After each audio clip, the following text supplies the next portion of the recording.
को देखकर पहाड़ पर चढ़ गया और जब बैठ गया तो उसके चेले उसके पास आए।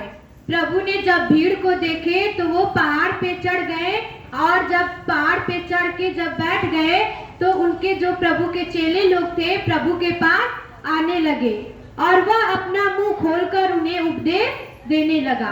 और प्रभु क्या करने लगे, अपने मुख को खोला और अब प्रभु जो परमेश्वर की वचन है वो सबको, अपने चेले लोग को सुनाने लगे। हालेलुया।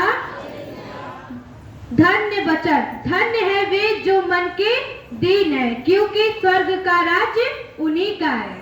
धन्य है वे मनुष्य जिनका मन दीन है, जो दीन है, क्योंकि स्वर्ग का राज ऐसो ही लोगों का है। हालेलुया। धन्य है वे जो शोक करते हैं, क्योंकि वे शांति पाएंगे। धन्य है वे मनुष्य जो शोक करते हैं, शोक के दिनों में अपना शोक दिखाते हैं, वे धन्य है, क्योंकि उनको शांति मिलेगी। धन्य है वे जो नम्र है, क्योंकि वे पृथ्वी के अधिकारी होंगे। जो लोग नम्र व्यक्ति होते हैं, जिनका मन नम्र होता है हृदय, वे क्या करेंगे, वे पृथ्वी के अधिकारी होंगे। आमीन। धन्य है वे जो धार्मिकता के भूखे हैं और प्यासे हैं, क्योंकि वे तृप्त किए जाएंगे। वे लोग, वे मनुष्य जो धार्मिकता के भूखे हैं और प्यासे हैं, उनको क्या कर, प्रभु के राज में उनको तृप्त किया जाएगा। आमीन। धन्य है वे जो दयावंत है, क्योंकि उन पर दया की जाएगी। धन्य है वह मनुष्य जो दया करता है, सब पे दयावंत है, क्योंकि उन पर दया की जाएगी। धन्य है वे जिनके मन शुद्ध है, जिनका मन, जिनका हृदय साफ है, शुद्ध है, क्योंकि परमेश्वर को देखेंगे। जिनका मन और हृदय शुद्ध होता है, वे लोग परमेश्वर जब आएंगे, परमेश्वर का राज होगा तो वे परमेश्वर को देखेंगे। धन्य है वे जो मेल कराने वाले हैं, क्योंकि वे परमेश्वर के पुत्र कहलाएंगे। जो लोग मेल मिलाप करवाते हैं वो लोग क्या होंगे, वे लोग परमेश्वर के पुत्र कहलाएंगे। धन्य है वे जो धार्मिकता के कारण सताए जाते हैं, क्योंकि स्वर्ग का राज्य उन्हीं का है। जो धार्मिकता के कारण सताए जाते हैं, प्रभु के लिए जो दुख उठाते हैं, प्रभु में रहकर जो सताए जाते हैं, वे धन्य है मनुष्य, क्योंकि वे परमेश्वर के राज्य में, परमेश्वर का जो राज्य है ऐसे ही लोगों का है जो परमेश्वर के कारण सताए जाते हैं। स्वर्ग का राज उन्हीं का है। धन्य हो तुम जब मनुष्य मेरे कारण तुम्हारी निंदा करे और सताए और झूठ बोलकर तुम्हारे विरोध में सब प्रकार की बुरी बातें करे, तब आनंदित और मगन होना। जब प्रभु के कारण तो आप लोगों को कोई भी सताए या फिर आपको झूठ बोले, आप पर झूठे दोष लगाए, तो आप लोग उसका जवाब मत दीजिए। आप लोग और भी आनंदित होइए, खुशी मनाइए, क्योंकि तुम्हारे लिए स्वर्ग में बड़ा फल है। क्योंकि आप लोगों के लिए स्वर्ग में इसका बहुत ही बड़ा फल है। कोई भी आपको अगर एक गाल पे थप्पड़ मारे तो दूसरा गाल दे दीजिए, उसका पलटकर जवाब मत दीजिए, क्योंकि अगर आप सब करेंगे तो सब्र का फल मीठा होता है। तो वही प्रभु बता रहे कि धन्य हो तुम जब मनुष्य मेरे कारण तुम्हारी क्या करे, निंदा करे और सताए तुम्हें और झूठ बोलकर तुम्हारे विरोध में खड़ा हो, सब प्रकार की तुम्हारे प्रति सारी बुरी बातें करे, तो तब आप लोग क्या करिए, आनंदित होइए, क्योंकि स्वर्ग में आप लोगों के लिए इसका बहुत ही बड़ा फल रखा है। हालेलुया। इसीलिए कि उन्होंने उन भविष्यवक्ताओं को जो तुम में से पहले थे इसी रीति से सताया था। आप जो भविष्यवक्ता थे पहले के लोग, उनको भी इसी प्रकार से सताए गए थे। वो लोग भी सताए गए थे प्रभु में। वो लोग भी जब प्रभु के वचन को दे रहे थे, सुना रहे थे, तो उन्हें भी जो लोग थे, प्रभु के विरोध में जो लोग थे, उन्हें भी सता रहे थे। Hallelujah, hallelujah. धन्यवाद प्रभु यीशु, धन्यवाद प्रभु यीशु, धन्यवाद पिता परमेश्वर। आमीन। नमक और ज्योति, तुम पृथ्वी के नमक हो, परंतु यदि नमक का स्वाद बिगड़ जाए तो वह फिर किस वस्तु से नमकीन किया जाएगा। तुम पृथ्वी के नमक हो। प्रभु बता रहे हैं कि तुम लोग क्या हो, पृथ्वी के नमक हो। अगर नमक का स्वाद बिगड़ जाए तो वह फिर किस वस्तु से नमकीन किया जाएगा। जैसे खाने में नमक नहीं होता है तो खाना अच्छा नहीं लगता है, उसी प्रकार प्रभु कह रहे हैं कि आप लोग पृथ्वी के तुम लोग नमक हो, और अगर नमक का स्वाद अगर आप लोग अगर बिगड़ जाएंगे तो फिर वह किस वस्तु से नमकीन किया जाएगा। तो फिर पुनः उस वस्तु को ठीक करना, उसे बनाना कैसे बनाया जाएगा। जब कोई वस्तु एक बार बिगड़ जाती है तो दूसरी बार बनाने में बहुत मुश्किल होता है। फिर वह किसी काम का नहीं, केवल इसके की बाहर फेंका जाए और मनुष्यों के पैरों तले रौंदा जाए। वह किसी काम का नहीं रह जाता है और बस वह बाहर फेंकने योग्य होता है ताकि मनुष्यों के पैरों तले उसको रौंदा जाए। तुम जगत की ज्योति हो, तुम जगत की ज्योति हो। जो नगर पहाड़ पर बसा हुआ है वह छिप नहीं सकता, और लोग दिया जलाकर पैमाने के नीचे नहीं परंतु दीवट पर रखते हैं। प्रभु बता रहे हैं कि तुम लोग जगत की ज्योति हो। जो नगर पहाड़ पर बसा हुआ है वह छिप नहीं सकता। कोई भी चीज अगर हुई हो तो उसे कितना भी छुपाओ वो छिप नहीं सकती, एक न एक दिन वह बाहर आ जाती है।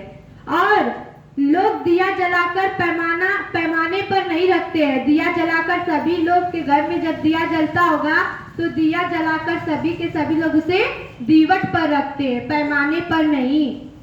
तब उससे घर के सब लोगों को प्रकाश पहुंचता है। उसी प्रकार तुम्हारा उजियाला मनुष्यों के सामने चमके कि वे तुम्हारे भले कामों को देखकर तुम्हारे पिता की जो स्वर्ग में है बड़ाई करे। जब दिए को जलाकर हम दीवट पर रखते हैं तो हमारे घर में प्रकाश फैलता है। उसी तरह प्रभु बता रहे हैं कि हमारा जो चरित्र है वो भी ऐसे ही चमके, ताकि जब हमारा उजियाला मनुष्यों के सामने चमकेगा हमारा जीवन, तभी हमारे प्रभु की बड़ाई होगी। Hallelujah, hallelujah. धन्यवाद प्रभु यीशु, धन्यवाद परमपिता परमेश्वर, आमीन। व्यवस्था की शिक्षा। यह न समझो कि मैं व्यवस्था या भविष्यवक्ताओं की पुस्तकों को लोप करने आया हूँ। प्रभु कह रहे हैं कि यह न समझो कि मैं जो व्यवस्था या भविष्यवक्ताओं की पुस्तकें हैं उनका लोप करने आया हूँ। लोप करने नहीं परंतु उसको पूरा करने आया हूँ, आमीन।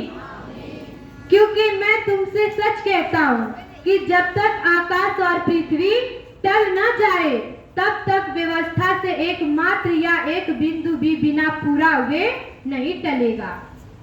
इसीलिए जो कोई इन छोटी सी छोटी आज्ञाओं में से किसी एक को तोड़े और वैसा ही लोगों को सिखाए वह स्वर्ग के राज्य में सबसे छोटा कहलाएगा। प्रभु बता रहे हैं कि जो भी कोई इन छोटी सी छोटी जो मेरी आज्ञाएं हैं, छोटी सी छोटी आज्ञाएं, उनमें से किसी एक को भी अगर तोड़े और वैसा ही लोगों को सिखाए, उसे तोड़कर और वैसा ही दूसरे लोगों को सिखाए कि आप भी इसको तोड़िए, मत मानिए प्रभु के बात को, तो वह स्वर्ग के राज्य में सबसे छोटा कहलाएगा, आमीन। परंतु जो कोई उन आज्ञाओं का पालन करेगा, प्रभु की आज्ञाओं का जो कोई भी पालन करेगा और उन्हें सिखाएगा, दूसरों खुद भी पालन करेगा और दूसरों को सिखाएगा भी, वही स्वर्ग के राज्य में महान कहलाएगा, आमीन। क्योंकि मैं तुमसे कहता हूँ कि यदि तुम्हारी धार्मिकता शास्त्रियों और फरीसियों की धार्मिकता से बढ़कर न हो तो तुम स्वर्ग के राज्य में कभी प्रवेश न करने पाओगे, आमीन। प्रभु कह रहे हैं क्योंकि मैं तुमसे यह कह रहा हूँ कि यदि तुम्हारी जो धार्मिकता है वह शास्त्रियों और फरीसियों की धार्मिकता से बढ़कर होगी, जो शास्त्री और फरीसी लोग हैं अगर उनसे बढ़कर तुम्हारी धार्मिकता होगी, बढ़कर होगी, तो तुम स्वर्ग के राज्य में कभी प्रवेश न कर पाओगे। मतलब कि जैसे शास्त्री और जो फरीसी लोग थे वो प्रभु को नहीं मानते थे, प्रभु का विरोध करते थे, तो वही प्रभु बता रहे कि अगर उनकी तरह तुम रहोगे तो तुम कभी भी प्रभु के राज्य में प्रवेश नहीं कर पाओगे, आमीन। Hallelujah, hallelujah. धन्यवाद प्रभु यीशु, धन्यवाद परमपिता परमेश्वर। क्रोध और हत्या, क्रोध और हत्या। तुम सुन चुके हो कि पूर्व काल के लोगों से कहा गया था हत्या न करना। तुम लोग, प्रभु बता रहे हैं कि तुम लोग सुन चुके हो। पूर्व काल का मतलब पहले के लोगों को बताया गया था कि तुम लोग आप हत्या मत करना, और जो कोई हत्या करेगा वह कचहरी में दंड के योग्य होगा। तुम हत्या मत करना। अगर कोई भी हत्या करेगा तो वह कचहरी में दंड के योग्य होगा। परंतु मैं तुमसे यह कहता हूँ कि जो कोई अपने भाई पर क्रोध करेगा, परंतु मैं तुमसे यह कह रहा हूँ, यह बता रहा हूँ कि जो कोई भी अपने भाई से क्रोध करेगा वह कचहरी में दंड के योग्य होगा। और जो कोई अपने भाई को निकम्मा कहेगा, और जो कोई भी व्यक्ति अगर अपने भाई को निकम्मा कहेगा वह महासभा में दंड के योग्य ठहरेगा। आमीन। और जो कोई कहे अरे मूर्ख, वह नरक की आग के दंड के योग्य होगा। अगर जो कोई भी अगर अपने भाई को निकम्मा कहेगा वह क्या होगा, महासभा में उसको दंड मिलेगा। और जो कोई अपने भाई से क्रोध करेगा वह कचहरी में उसको दंड मिलेगा। और अगर कोई भी कहे हे मूर्ख, तो उसको नरक की आग के दंड के योग्य होगा। आमीन।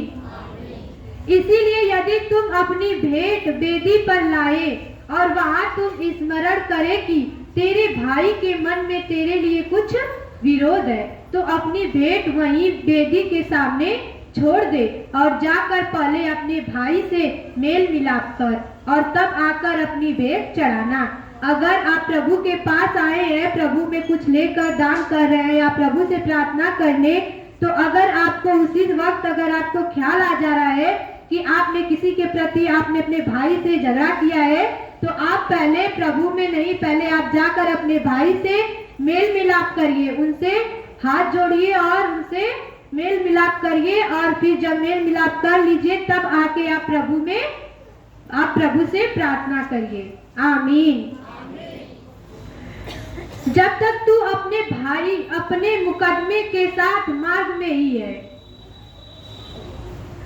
जब तक तू अपने मुद्दई के साथ मार्ग में ही है, उससे झटपट मेल मिलाप कर ले। कहीं ऐसा ना हो कि मुद्दई तुझे हाकिम को सौंपे और हाकिम तुझे सिपाही को सौंप दे और तू बंदी गृह में डाल दिया जाए। अगर आपने किसी के प्रति पाप किया है या फिर आपका जो मुद्दई है उसके प्रति, तो अगर आप जब मार्ग में ही है, रास्ते में ही है, तभी आप उससे मेल मिलाप कर लीजिए। और ऐसा ना हो कि आपको मेल मिलाप करने में देरी हो जाए और तब तक वो आपको हाकिम के पास सौंप दे और हाकिम आपको सिपाही के पास और सिपाही आपको बंदी गृह में डाल दे। इससे पहले ही आप अपने मुद्दई से क्या करिए, मेल मिलाप कर लीजिए। मैं तुझसे सच कहता हूँ कि जब तक तू कौड़ी कौड़ी भर न दे तब तक वहां से छूटने न पाएगा, और जब तक तुम अपना कौड़ी कौड़ी जमा न कर लो, पूंजी दे न दो, तब तक आप बंदी गृह से फिर छूटने वाले नहीं हैं। आमीन। आमीन। वे विचार तुम सुन चुके हो कि कहा गया था वे विचार न करना, परंतु मैं तुमसे यह कहता हूँ कि जो कोई किसी स्त्री पर कुदृष्टि डाले वह अपने मन में उससे व्यभिचार कर चुका। यदि तेरी दाहिनी आंख तुझे ठोकर खिलाए तो उसे निकालकर फेंक दे।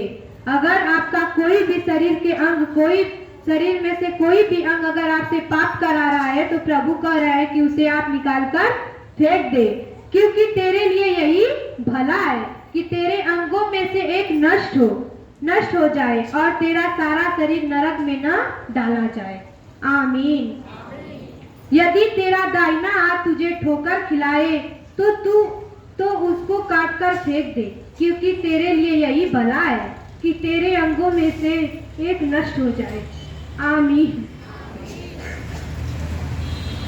तेरा सारा शरीर नरक में न डाला जाए। प्रभु कह रहे हैं कि अगर तेरा दाहिना हाथ तुझे ठोकर खिला रहा है तो तू उसे काटकर फेंक दे, क्योंकि यही तेरे लिए भला है, तेरे अंगों में से एक एक नष्ट हो जाए, ताकि तेरा जो अंग एक है शरीर में से वो नष्ट हो जाए, ताकि सारा शरीर नरक में न डाला जाए। आमीन। यह भी कहा गया था, जो कोई अपनी पत्नी को तलाक देना चाहे तो उसे त्याग पत्र दे। यदि यह भी कहा गया था, प्रभु कह रहे हैं कि यह भी कहा गया था कि जो कोई भी व्यक्ति अगर अपनी पत्नी को तलाक देना चाहे तो उसे त्याग पत्र दे। परंतु मैं तुमसे यह कहता हूँ कि जो कोई अपनी पत्नी को व्यभिचार के सिवा किसी और कारण से तलाक दे तो वह उससे व्यभिचार करवाता है, और जो कोई उस त्यागी हुई से विवाह करे वह भी व्यभिचार करता है। आमीन। फिर तुम सुन चुके हो कि पूर्व काल के लोगों से कहा गया था, झूठी शपथ न खाना। प्रभु कह रहे हैं कि तुम सुन चुके हो कि पूर्व काल के लोगों से यह कहा गया था कि तुम लोग झूठी शपथ न खाना, प्रभु की कोई भी झूठी कसम मत खाना, परंतु प्रभु के लिए अपनी शपथ को पूरी करना। परंतु प्रभु के लिए अगर आप शपथ खा ले रहे हैं तो प्रभु उस शपथ को आप लोग पूरी करिए। परंतु मैं तुमसे यह कहता हूँ कि कभी शपथ न खाना, कभी भी शपथ न खाना, न तो स्वर्ग की, क्योंकि वह परमेश्वर का सिंहासन है। सब लोग बहुत ही जल्दी जल्दी क्रिया कसम खाने लगते हैं, उसी को प्रभु यहाँ बता रहे हैं कि आप लोग शपथ न खाना। और प्रभु के स्वर्ग की तो नहीं, स्वर्ग की भी नहीं, प्रभु के स्वर्ग की भी नहीं कसम खाना, क्योंकि जो प्रभु का स्वर्ग है वह प्रभु का सिंहासन है। न धरती की, क्योंकि वह उसके पांवों की चौकी है। न धरती की कसम खाना, क्योंकि यह धरती प्रभु की चौकी है। न यरूशलेम की, क्योंकि वह महाराजा का नगर है। अपने सिर की भी शपथ न खाना, क्योंकि तू एक बाल को भी न उजला न काला कर सकता है। और आप अपने सिर की भी कसम न खाना, क्योंकि तू एक भी बाल को न उजला न काला कर सकता है। परंतु तुम्हारी बात जो आप लोग बात कहे वह हाँ की ही हो, और नहीं है तो वह नहीं ही हो, क्योंकि जो कुछ इससे अधिक होता है वह बुराई से होता है। आपकी जो बात आप कहे वह हाँ में हो या फिर ना में हो। अगर हाँ है तो फिर हाँ ही रहे, और नहीं है तो वह नहीं ही रहे। अगर इसके आगे कुछ और होगा तो वह फिर बुराई से ही होगा। आमीन। तुम सुन चुके हो कि कहा गया था, आंख के बदले आंख और दांत के बदले दांत। परंतु मैं तुमसे यह कहता हूँ कि बुरे का सामना न करना, परंतु जो कोई तेरे दाहिनी गाल पर थप्पड़ मारे उसकी ओर दूसरा भी फेर दे। आमीन। यदि कोई तुझ पर नालिश करे, तेरा कुर्ता लेना चाहे तो उसे 2 और भी ले लेने दे। यदि कोई अगर आपके एक गाल पे थप्पड़ मारे तो उसे दूसरा गाल भी दे दो। और अगर यदि कोई आपका नालिश करे, आप पर दोष लगाए, या फिर आपका कोई भी एक जो आप कपड़े आपसे कुर्ता पहने हो अगर कोई मांगे तो उसे आप दूसरा भी दे दो। जो कोई तुझे कोस भर बेगार में ले जाए तो उसके साथ 2 कोस चला जाए। अगर कोई आपको 1 कोस ले जा रहा है तो आप उसके साथ 2 कोस चले जाइए। जो कोई तुझसे मांगे उसे दे। अगर आपसे जो कोई कुछ मांग रहा है उसे मना मत करिए, अगर आपके पास है तो उसे दे दीजिए। और जो तुझसे उधार लेना चाहे उससे मुंह ना मोड़। अगर आपसे कोई उधार मांग रहा है तो आप उसे उधार दे दीजिए, उससे मुंह मत मोड़िए। Hallelujah, hallelujah. धन्यवाद प्रभु यीशु, धन्यवाद प्रभु यीशु, धन्यवाद परमपिता परमेश्वर। आमीन। शत्रुओं से प्रेम। तुम सुन चुके हो कि कहा गया था, अपने पड़ोसी से प्रेम रखना और अपने बैरी से बैर। परंतु मैं तुमसे यह कहता हूँ, इसमें प्रभु बता रहे हैं कि आप लोग सुने होंगे कि आपसे कहा गया था कि आप अपने पड़ोसी से प्रेम रखना और अपने बैरियों से, अपने शत्रुओं से बैर। परंतु प्रभु बता रहे हैं कि मैं तुमसे यह कहता हूँ कि अपने बैरियों से भी प्रेम रखो। अपने पड़ोसियों से तो प्रेम रखो ही, पर जो आपके बैरी है, आपके शत्रु है, उनसे भी आप प्रेम रखो। और अपने सताने वालों के लिए प्रार्थना करो। और जो आपके सताने वाले लोग हैं उनके लिए भी आप प्रभु से प्रार्थना करो, जिससे तुम अपने स्वर्गीय पिता की संतान ठहरोगे। जिससे कि तुम अपने स्वर्गीय पिता की, ऐसा करने से आप प्रभु की संतान ठहरेंगे, क्योंकि वह भले और बुरे दोनों पर अपना सूर्योदय करता है। प्रभु जो भला है उस पर भी अपनी दया करता है और जो बुरा है उस पर भी अपनी दया करता है। आमीन।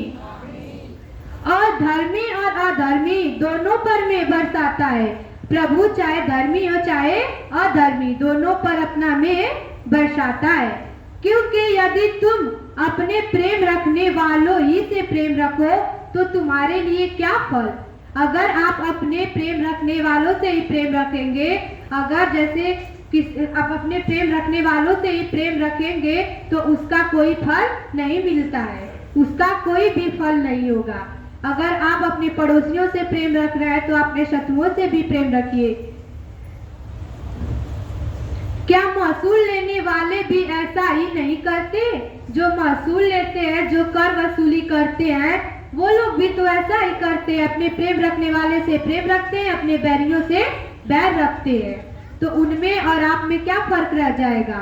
तो वही प्रभु बता रहे हैं कि आप अपने प्रेम रखने वालों से भी प्रेम रखिए और बैरियों से भी प्रेम रखिए, और अपने सताने वालों के लिए आप प्रभु से प्रार्थना करिए। आमीन। यदि तुम केवल अपने भाइयों ही को नमस्कार करो, यदि तुम केवल अपने भाइयों को ही नमस्कार करो तो कौन सा बड़ा काम करते हो। कोई भी बड़ा काम नहीं है। अगर जो आपको नमस्कार कर रहा है, प्रणाम कर रहा है, अगर उसी को आप नमस्कार प्रणाम करेंगे तो ये कोई बड़ी बात नहीं है। क्या अन्य जाति भी ऐसा नहीं करते। अन्य जाति भी ऐसा नहीं करते। जो प्रभु में नहीं आते वो लोग भी ऐसा ही करते हैं। जो उनको प्रणाम करते हैं, उनको नमस्कार करते हैं, वो भी वैसा ही करते हैं। तो वही प्रभु बता रहे हैं, इसीलिए चाहिए कि तुम सिद्ध बनो जैसा तुम्हारा स्वर्गीय पिता सिद्ध है। प्रभु कह रहे हैं कि तू इसीलिए चाहिए कि तुम भी सिद्ध बनो जैसा कि आपका पिता सिद्ध है। आमीन। आमीन। दान। अब दान के बारे में प्रभु बता रहे हैं कि हमें दान कैसे करना चाहिए, और दान के बारे में सावधान रहो। तुम मनुष्यों को दिखाने के लिए अपने धन के काम न करो। जो आप लोग दान करते हैं उसके बारे में प्रभु बता रहे हैं कि आप लोग सावधान रहिए। आप किसी को दिखाने के लिए प्रभु में दान मत करिए।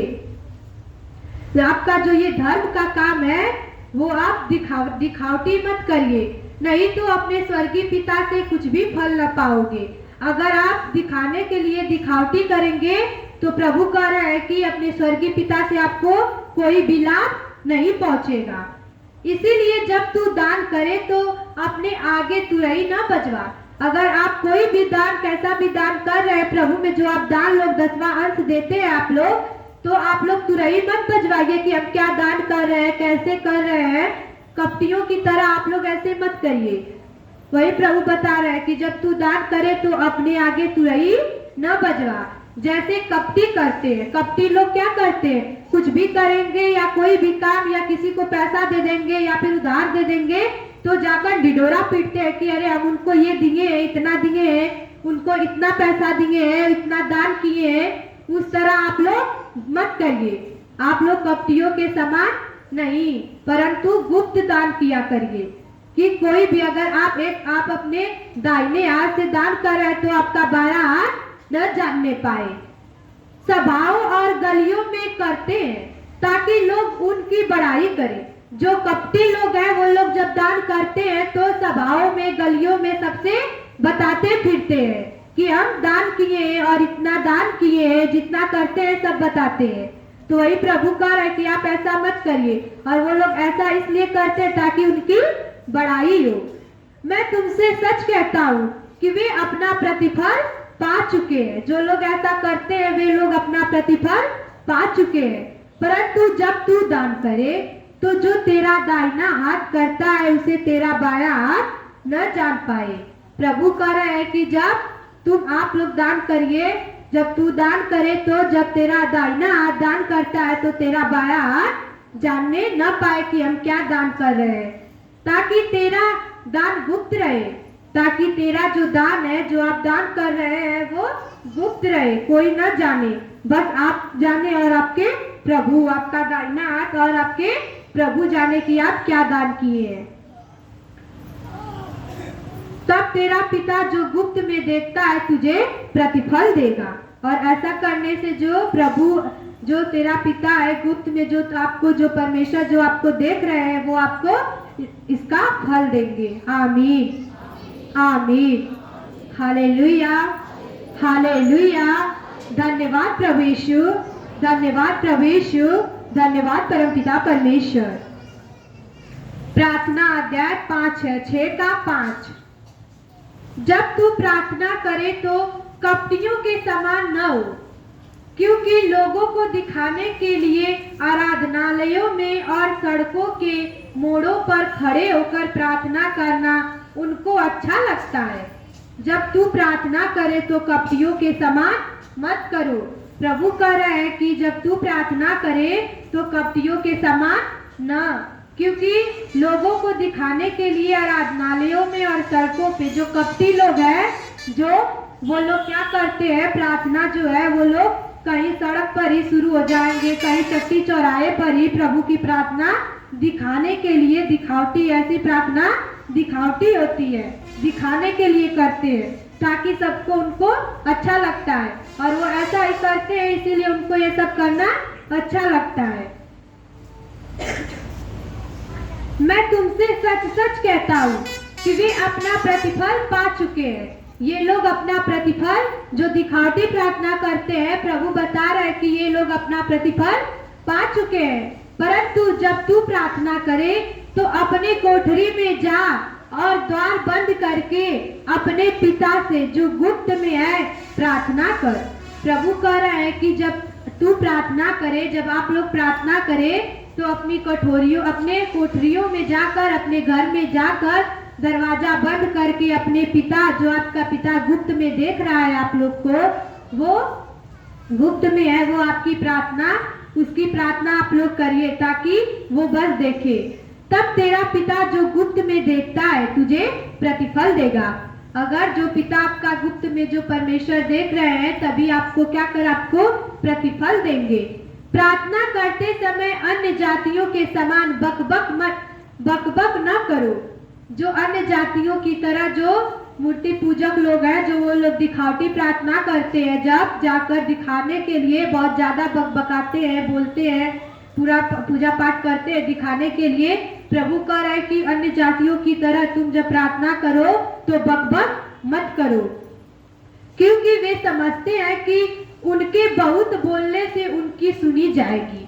प्रभु कह रहा है कि जो लोग बकबक करते हैं प्रार्थना करने के समय, वो लोग ऐसा सोचते हैं कि हम जितना बोलेंगे, जितना प्रार्थना करेंगे बकबक करके, तो ऐसे में उनकी प्रार्थना सुनी जाएगी।